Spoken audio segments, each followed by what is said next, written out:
안녕하세요. 눈성형 중점 진료 성형외과 전문의 박재희 원장입니다.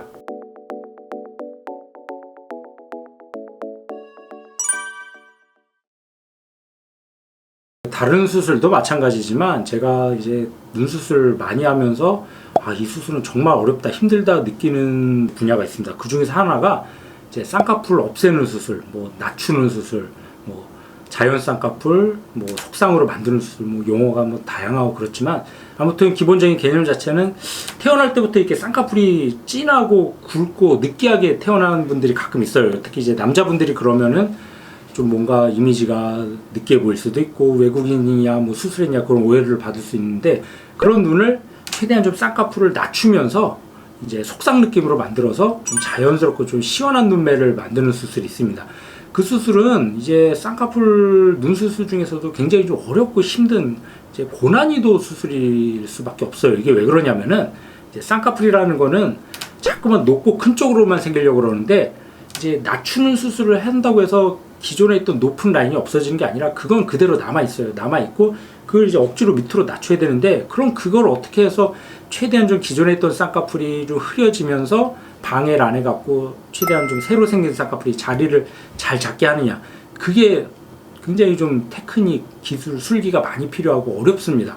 그래서 그냥 단순 이제 없는 쌍꺼풀을 이제 쌍꺼풀을 만드는 수술은 비교적 성형외과 의사라면 대부분 다들 많이 하시고 잘들 하시지만, 이런 이제 자연 쌍꺼풀, 굵고 이제 느끼한 쌍꺼풀을 최대한 좀 속쌍 느낌으로 작게 만드는 수술은 사실은 거의 하는 병원이 많지가 않은 것 같습니다. 예전에는 거의 없었던 것 같고 최근에는 좀 약간 몇 군데가 생기는 것 같은데, 아직까지 제가 보기에는 그렇게 경험이 이제 많은 병원이 좀 별로 없는 것 같습니다. 그래서 저 같은 경우는 이 쌍꺼풀 낮추는 수술을 벌써 7, 8년 이상 돼가는 것 같은데, 이제 저도 처음에는 좀 시행착오도 좀 겪고 좀 이게 생각보다 어렵구나 이렇게 느끼면서 이제 계속 술기를 발달시키고 바꾸면서 현재 상태까지 왔는데, 지금도 사실은 할 때마다 이거 좀 쉽지 않다, 어렵다, 계속 항상 연구를 하고 고민하고 공부를 하고 있습니다. 그래서 이 낮추는 수술 자체가 이제 기본 원리 자체도 어렵고 이거를 좀 유지시키는 것도 좀 쉽지가 않기 때문에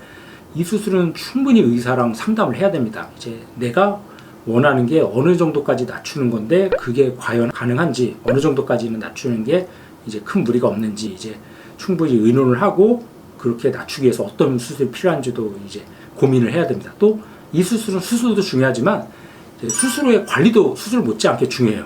이제 수술하고 암만 열심히 낮춰놔서 수술을 해놔도 이제 제가 항상 환자분들한테 강조드리는 건데, 자꾸만 만지거나 비비는 환자, 이런 분들 중에 가끔 이제 평상시에 자주 만지고 비벼서 겹쌍꺼풀 되고 이게 주름 많이 생기는 환자분들이 많은데, 그런 분들 같은 경우 다시 또 만지거나 비비면 이거 원래대로 라인으로 돌아가서 또 재수술 해주고 그래야 되는 문제가 생길 수 있기 때문에 이 수술은 수술도 중요하고, 하고 나서 환자분들의 개인적인 관리, 최대한 좀 만지거나 비비지 않게, 렌즈 같은 것도 최대한 좀 끼는 시간이나 횟수를 줄인다든지 그런 걸 좀 같이 병행을 해줘야지 만족스러운 결과를 얻을 수가 있지, 안 그렇고 관리가 제대로 안 되면은 이제 좋은 결과를 기대하기 좀 힘든 수술입니다. 그래서 제가 좀 몇 가지 케이스를 좀 보면서 좀 설명을 드리겠습니다.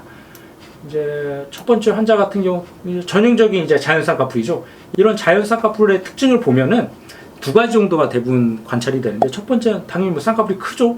크고 굵고, 이런 눈들의 특징이 눈이 보면 작은 눈은 아닌 것 같은데 대부분 다 졸려 보여요. 힘이 없어 보이고 좀 피곤해 보이는 이상. 그게 왜 그러냐면 쌍꺼풀이 높게 생기다 보면은 눈 뜰 때 그 쌍꺼풀 라인, 눈 뜨는 근육이 그 쌍꺼풀 라인에 걸려갖고 눈이 잘 안 떠지게 돼요. 그래서 이런 눈들은 항상 눈이 좀 졸려 보이고, 또 환자들도 대부분 다 눈이 잘 안 떠진다, 눈이 무겁다고 말씀하시는 분들이 많습니다. 그래서 이런 눈 수술은 쌍꺼풀 낮추면서 이제 눈매교 정도 좀 적당히 같이 해서 눈을 좀 잘 뜰 수 있게 해줘야지 눈이 좀 시원한 눈매가 될 수가 있습니다. 그래서 이분도 이제 쌍꺼풀을 낮추면서 눈매 교정을 좀 같이 해서 좀 두꺼운 쌍꺼풀을 좀 낮춰주고, 대신 좀 검은 자는 좀 또렷하게 이렇게 만들어주면은 훨씬 더 눈도 좀 생기가 있어 보이고 느끼해 보이고 좀 피곤해 보였던 인상이 좀 좋은 결과로 잘 개선될 수가 있었습니다. 이분도 이제 마찬가지 케이스인데, 이분도 쌍꺼풀이 많이 크고 좀 두껍죠.